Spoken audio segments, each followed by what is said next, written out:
Bom, então eu já vou começar a ler a questão 136. Acompanhe aí.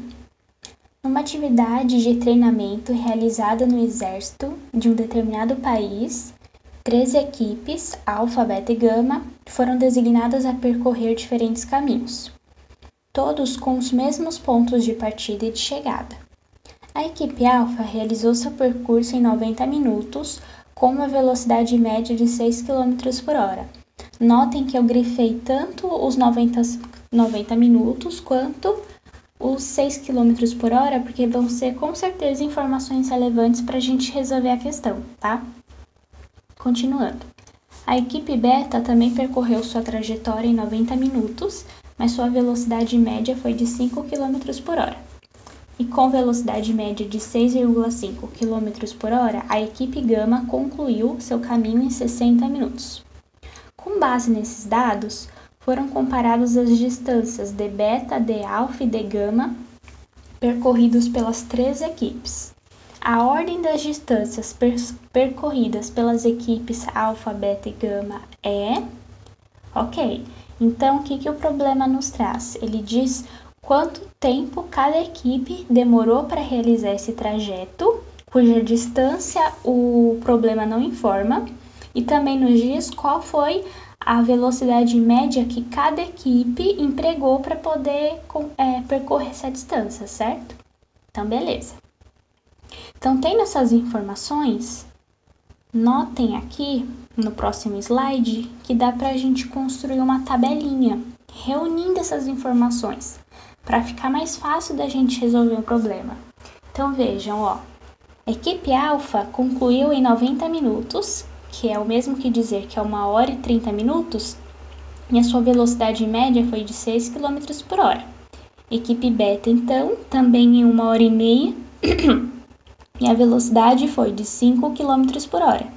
E a equipe gama fez em 1 hora, e a sua velocidade média foi de 6,5 km por hora.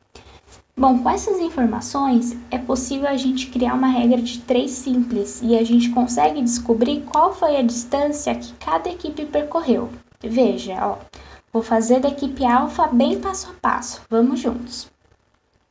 Bom, quais são as duas informações, vamos assim dizer, que o tempo nos traz? O tempo nos traz a distância, certo? E o tempo também... o tempo... E o problema também nos informa sobre o tempo, ok? Bom, então se a velocidade média da equipe alfa foi de 6 km por hora, eu posso afirmar que ela percorre 6 km a cada hora, certo? Então, por isso que eu coloquei essa linha verde, estão vendo? Unindo as duas coisas. O problema nos diz que ela percorreu a distância em 1 hora e meia, certo? Então, aqui embaixo, ó, do 1 hora, eu coloquei o valor 1,5 para a gente poder montar essa regrinha de 3. Mas qual que é a distância percorrida por alfa? O problema não diz, é justamente isso que a gente quer saber. Então, eu coloquei um x, ok? Vamos. Bom, para tentar tornar as informações mais organizadas possíveis, eu dividi a tela em 4 partes, tá? Então, vamos olhar primeiro a primeira parte. Nós construímos, no slide anterior, essa regrinha de 3, ok? Então, eu aqui trouxe de novo para vocês verem. 6 está para 1, assim como x está para 1,5. Olhem aqui no quadro 2, ó. Eu vou fazer uma regrinha de 3 e vou multiplicar em x, certo? Então, eu vou fazer, no quadro 3, já vão acompanhando comigo, 6 vezes 1,5 igual a x vezes 1. Entenderam por que eu criei essa equação? Olhando lá no quadro 2, a gente tem essa regrinha de 3. Então, eu posso montar essa equação. Se 6, olhando de novo, se 6 está 6 km por hora, está aqui para 1 hora, então qual que é a distância se ele ficou 1,5 tempo andando, ok? Então, aqui voltando para 3 de novo. 6 vezes 1,5 é igual a 9. É igual. x vezes 1 é igual a x. Então, qual foi a distância que a equipe alfa percorreu? Logo aqui no último quadro. A equipe alfa percorreu 9 quilômetros.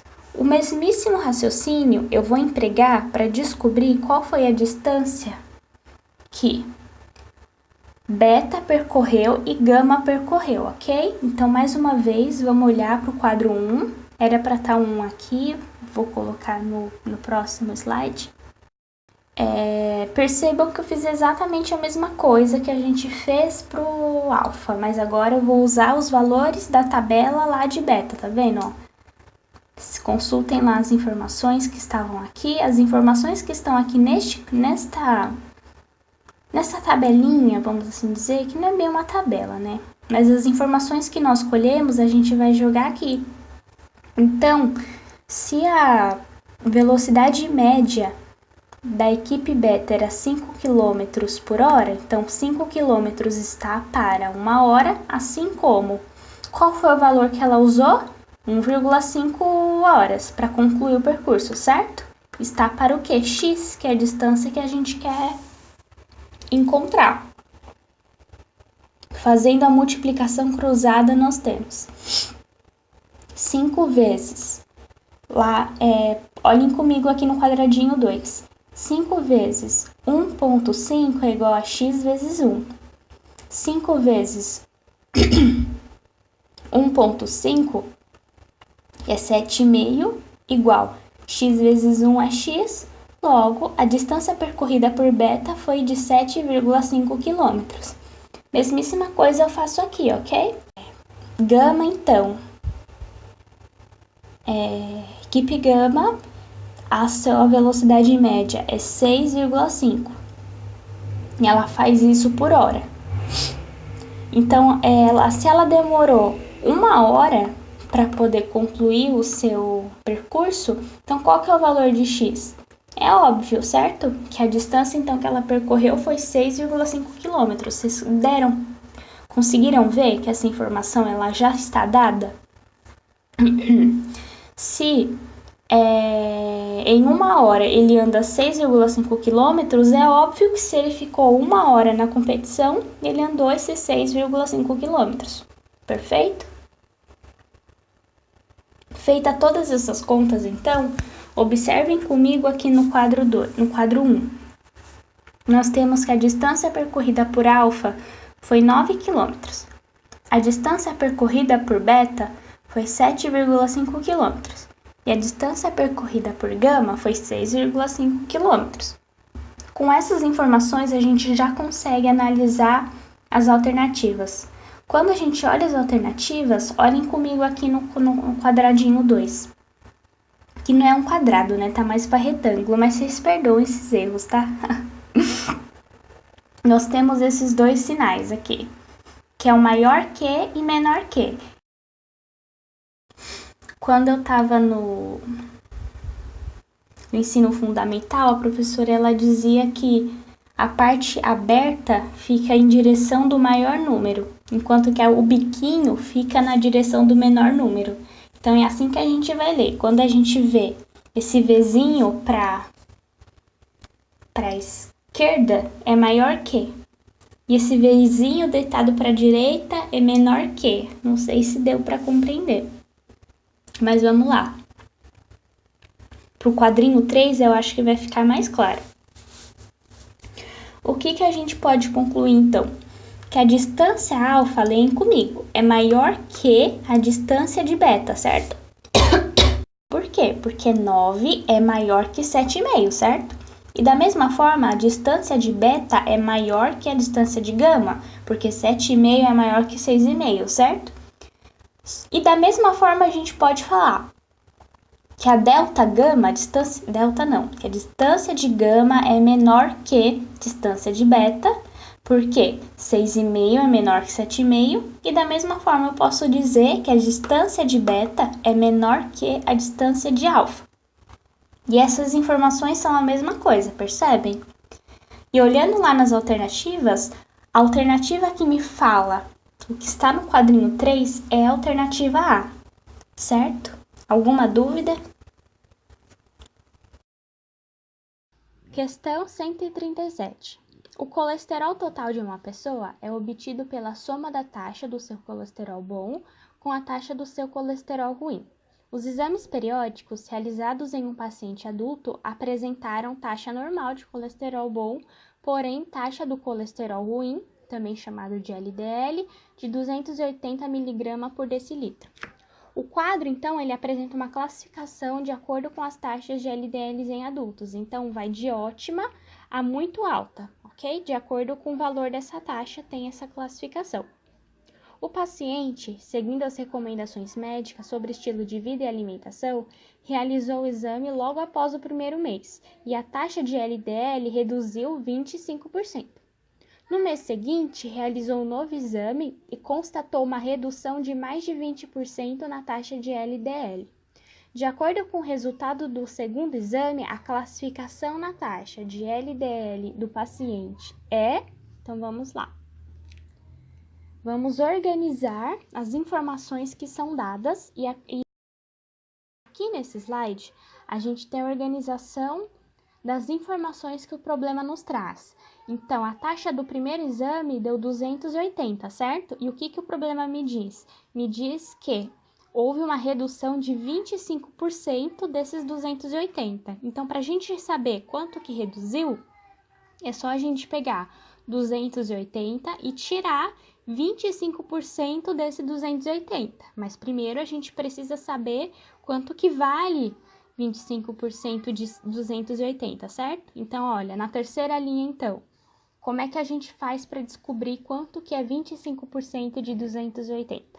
A gente pega o 25, coloca sobre 100 e esse D, ele vira uma multiplicação de frações. Então, 25 sobre 100 vezes 280 sobre 1. Multiplica os numeradores, então eu vou fazer 25 vezes 280, que dá 7.000. E também vou multiplicar os denominadores, então 100 vezes 1, que dá 100, certo? Então, eu tenho a nova fração, 7.000 sobre 100. 7.000 dividido por 100 fica 70. Então, 25% de 280 é 70. Então, eu volto lá para a minha primeira continha, que é 280 menos 25%, o que eu acabei de descobrir que é 70, certo? Vocês estão conseguindo acompanhar? Então, 280 menos 70 é 210. Então, após essa primeira redução de 25%, a nova taxa do paciente é de 210, ok? Então, no segundo exame, então, o que o problema nos diz? Que houve uma redução de em torno de 20%, se eu não me engano.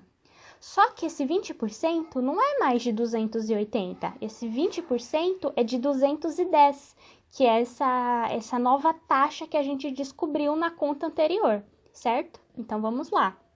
Eu preciso, então, descobrir qual que é o resultado desse novo exame. Então, eu pego o 210, que é a taxa que eu descobri, certo? Menos 20%, que também precisamos saber quanto é esses 20% de 210. Bem facinho, então, a mesma conta anterior. Eu leio 20% de 210, esse 20% eu transformo numa equação, 20 sobre 100. Essa palavra D eu transformo numa multiplicação, então tá aqui o sinalzinho de multiplicação, e de 200 sobre 1. E eu faço uma multiplicação de frações, ok? Então, 20 vezes 210 é 4.200.